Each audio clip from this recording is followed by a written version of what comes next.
Hi betting experts, on Monday the 26th of September off to Wales to Ffos to start the working week. The weather forecast unusually clement at this venue. Usually it's under plenty of water and the ground's heavy, particularly as the winter approaches, but at the moment it's good and I think the forecast is set fair, so it should dry out a bit more. We start off with our betting expert daily nap in the 235. This is the Natasha Lewis Foundation handicap, over a mile, class 6, 3-year-olds and upwards, £3,726 to the winner, which is pretty modest in truth, even though it is a class 6, and I think this is a chance for Adrian Wintour's veteran Kenstone to bounce back to his best form. Now he's a 9-year-old, he's hardly in the first flush of youth, he's run 69 times in his career, 8 wins, 18 places, he's a hard puller who needs settling, and last time out, after a couple of months off the track, Tyler Hurd, who's on again today, didn't really settle him, and he rode him two-handedly with very little cover, and he weakened out of things at the furlong pole. He ran better than it looks,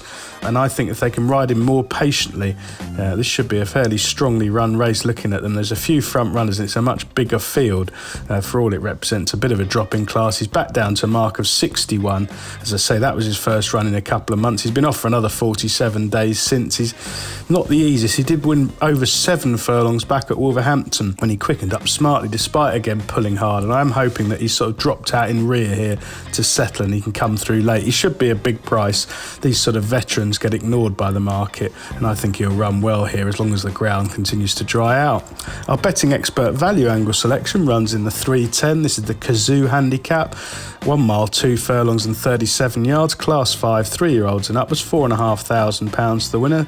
One or two interesting ones. I think by far the most interesting one is William Knight's Royal Thunder. Now this maiden 3-year-old has only run 5 times in his career, 2 of them on the turf, 3 on the all-weather. He's returned after 6 months off after making a fairly promising debut in a warm Kempton Novice in December 2021. He needed the run-beaten miles at Sandown first time out in a hot race won by Honiton. Stepped forward a bit, again well beaten at Newbury, finishing 3rd. And it's been at Kempton where he's caught the eye since going handicapping. He's obviously being laid out to land a touch in these sort of races, and he's been gambled on twice, over 11 furlongs and 12 furlongs at Kempton. He's not got good rides on either occasion. He got buried out the back first time out and finished really strongly by Neil Callan, and last time he got a wide trip throughout, and I thought he ran really well, just weakening in the final 100 yards when 4th behind True Courage. He drops back 2 furlongs in trip. I think that's the key to him. Fast turf for the first time, and I like the fact that Rossa Ryan, who's been booked for the first time by William Knight, and I think Royal Thunder can improve past these. A mark of 72 should be well within his compass. Best of luck on Monday, betting experts.